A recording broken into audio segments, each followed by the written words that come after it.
नबी पाक अलैहिस्सलाम ने फरमाया रब तो इनकी बड़ी इज्जत करता है, इनकी बड़ी। और मेरे नबी पाक ने फरमाया गुनाहगार मोमिन भी जब दुआ के लिए हाथ उठाता है तो अल्लाह फरमाता है फरिश्तों इसे खाली ना लौटाना, मुझे शर्म आती है इसे खाली। पर तू उठाता ही नहीं, तू उसे मनाता ही नहीं, तू कभी लिपटा ही नहीं, तूने कभी कहा ही नहीं कि या अल्लाह आ मैं तुझे ले जाऊं हजरत साद बिन नबी वकास के पास। कादसिया की जंग हो रही थी, काफर बुला रहा था आओ अगर कोई है तो आओ, आओ मुकाबले में।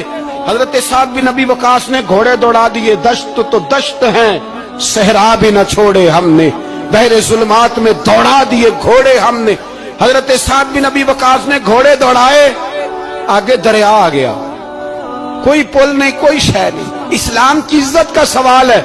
हजरत साद बिन नबी वकास ने हाथ उठाए और कहा अल्लाह अगर तू मूसा की नाफरमान कौम को रास्ता दे सकता है तो तू हमारे दिलों को जानता है, हम तो अपने रसूल के फरमाबरदार गुलाम।